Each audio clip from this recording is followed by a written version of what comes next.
कि एक तरफ वो बोल रहे थे कि 25 साल की लड़की है, दूसरी तरफ उस 25 साल की लड़की को हराने के लिए देश के रक्षा मंत्री, देश के केंद्रीय मंत्री नितिन गडकरी, राजनाथ सिंह, पीयूष गोयल, नीरज सिंह, पंकज सिंह और खुद योगी आदित्यनाथ को उतरना पड़ा मैदान में। तो कहीं ना कहीं ये लड़की उन पर बहुत भारी थी। उनको भी मालूम था कि गरीब परिवार की बेटी में क्या ताकत होती है। और मैं ये मानती हूँ कि जिस विधानसभा की बात हम कर रहे हैं, उत्तर विधानसभा की, इसके प्रभारी स्वयं उप मुख्यमंत्री दिनेश शर्मा थे। तो जाहिर सी बात है कि विरोध की आवाज़ को योगी आदित्यनाथ कभी नहीं स्वीकार कर सकते थे। यदि मुझे सदन जाने का मौका मिलता तो उनको भी पता था कि पुरजोर तरीके से, जब मैं विधायक नहीं थी तब मैंने उनसे सवाल पूछा था, तो अगर मैं विधायक बन जाती तो शायद एक गरीब परिवार की बेटी इन गरीबों की सवालों को, इस जल भराव के सवालों को सदन पर उठाती। और वो नहीं चाहते थे कि कोई मजबूत सशक्त आवाज़ वहाँ पर पहुँच सके, इसलिए उन्होंने पूरे शासन के साथ मिलकर के मेरे साथ बेईमानी की। जब तक सरकार नहीं बनी थी तब तक पूजा शुक्ला आगे थी। दोस्तों नमस्कार, मैं हूं क्षितिज कांत और आप देख रहे हैं 4 PM न्यूज़ नेटवर्क। आपको बता दूं, पिछले 7 से 8 महीने से मैं लगातार धरातल पर जा रहा था, पब्लिक से बात कर रहा था और यही जानने की कोशिश कर रहा था किन मुद्दों पर पब्लिक इस बार वोट करने वाली है। और उसी दौरान तमाम धरातल से जुड़े हुए नेताओं से मेरी बात होती है, तो उनसे मैं बात करता हूँ कि किन मुद्दों पर इस बार चुनाव लड़ रहे हैं। इस समय मैं बता दूं, उत्तर विधानसभा में हूं। उत्तर विधानसभा वही विधानसभा जहां से नीरज बोहरा विधायक बन जाते हैं 1,39,159 वोट पा करके। और दूसरे नंबर पर रहती हैं पूजा शुक्ला। पूजा शुक्ला के बारे में बता दूं, पूजा शुक्ला मुख्यमंत्री योगी आदित्यनाथ को काला झंडा दिखाकर लखनऊ यूनिवर्सिटी में फेमलाइट में आती हैं। इनको मिलते हैं 1,05,206 वोट। पूजा शुक्ला से बात करेंगे क्योंकि पूजा शुक्ला 4 बजे तक के 10 तारीख को लगातार हाइट पकड़ती हैं वोटिंग पे, लेकिन उसके बाद 4 बजे के बाद अचानक से नीरज बोहरा काउंटिंग में आगे निकल जाते हैं और उस 5 बजे के बाद डिक्लेयर हो जाता है कि विधायक बन चुके हैं। इन्हीं सभी मुद्दों पर मैं बात करूंगा और जानूंगा कि उनका क्या कहना है पूरे चुनाव को लेकर के। सबसे पहले आपका तो बहुत बहुत स्वागत है हमारे चैनल पर। बहुत धन्यवाद आपको। मैं ये जानना चाहता हूँ, जिस समय आप फील्ड पे वर्क कर रही थी उस समय तमाम मुद्दे थे पब्लिक के बीच में, तो क्या मुद्दे थे? और ये जो चुनाव जो हुआ 3:30 बजे के बाद, क्या ऐसा हुआ जो पब्लिक के बीच में एकदम साइलेंस पैदा हो गया? देखिए, मैं आपको बताना चाहूँगी, अभी आपने मेरा परिचय दिया कि वही पूजा शुक्ला जिसने योगी को झंडा दिखाया था। नहीं, ये वो पूजा शुक्ला है जिसको लाखों लोगों ने पसंद किया, सराहा, उम्मीद से देखा। ये वही गरीब परिवार की बेटी है जिसने एक सामंतवादी, बाहुबली और विधायक के बेटे को चुनौती दी उत्तर विधानसभा के अंदर। और मैं लगातार, मुझे जनता का आशीर्वाद मिला। 22 राउंड तक हम लीड पे थे और 4 बजता है, 4 बजे के बाद DM महोदय आते हैं। महोदय आने के बाद आधे घंटे का लंच बोला जाता है और उसके बाद जो EVM खुलती हैं वो सारे लोगों ने देखा। और सोचने का विषय ये है कि EVM 99% चार्ज होती हैं, लगातार विरोध के बावजूद कोई सुनवाई नहीं होती है और बैटरी 99% चार्ज दिखाती है। और उसके बाद आप ये पूछते हैं कि ये बताइए कि बैटरी कैसे चार्ज है 99%, तो उनके पास कोई जवाब नहीं होता है।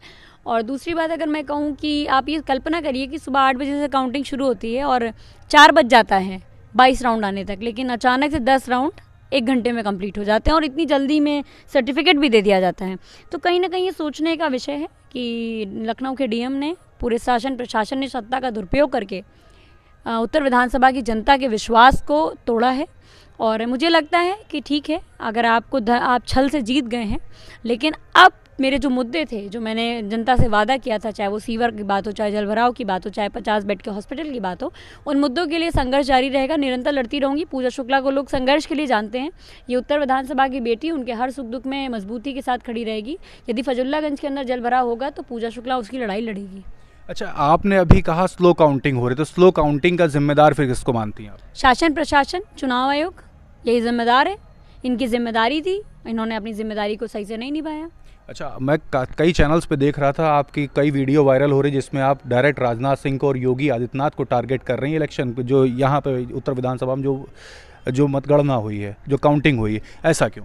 सोचिए ना कि आप सोचिए खुद ही कि एक तरफ वो बोल रहे थे कि 25 साल की लड़की है, दूसरी तरफ उस 25 साल की लड़की को हराने के लिए देश के रक्षा मंत्री, देश के केंद्रीय मंत्री नितिन गडकरी, राजनाथ सिंह, पीयूष गोयल, नीरज सिंह, पंकज सिंह और खुद योगी आदित्यनाथ को उतरना पड़ा मैदान में।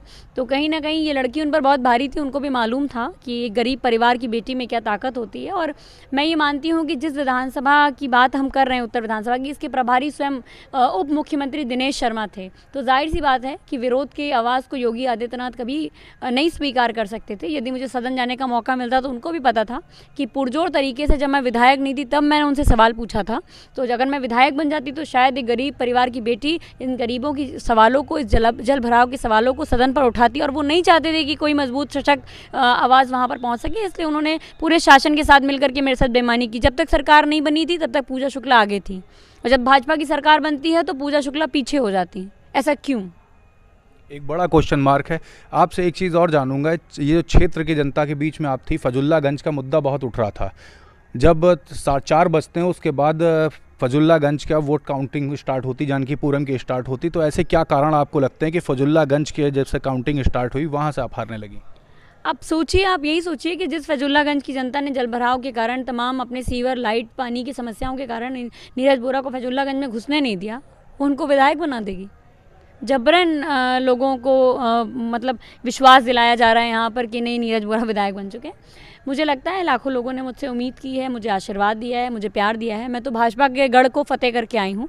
मेरे लिए खुशी की बात है कि जहाँ पर भाजपा दम भरती थी कि वो उसका गढ़ है, वहाँ पर अगर ये गरीब परिवार की बेटी को उन लोगों ने भी आशीर्वाद दे दिया है, तो जाहिर सी बात है कि 5 साल उन नीरज बोरा जी को मालूम होना चाहिए उनका विपक्ष कमज़ोर नहीं है।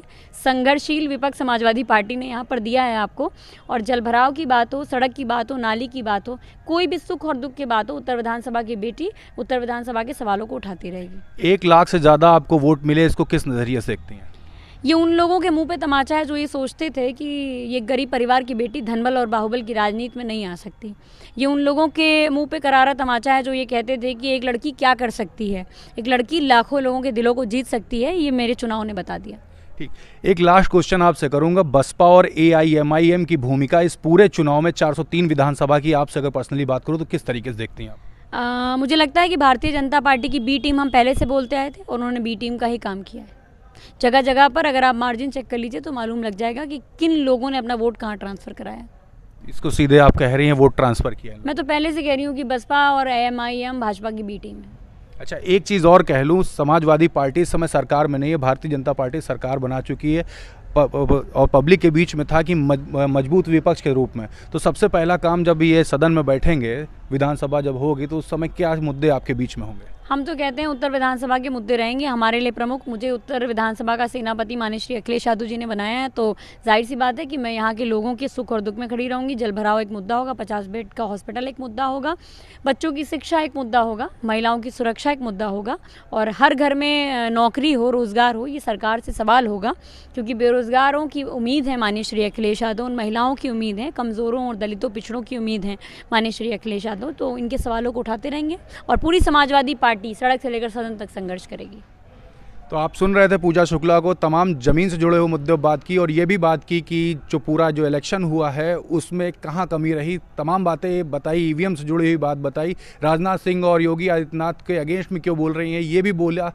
ऐसे ही धरातल से जुड़े हुए नेताओं से मिलने के लिए 4 PM न्यूज़ नेटवर्क सब्सक्राइब कर दो, जितना ज़्यादा हो सके ये वीडियो शेयर ज़रूर करें। मैं हूँ क्षितिज कांत, कैमरा पर्सन शुभम के साथ। धन्यवाद।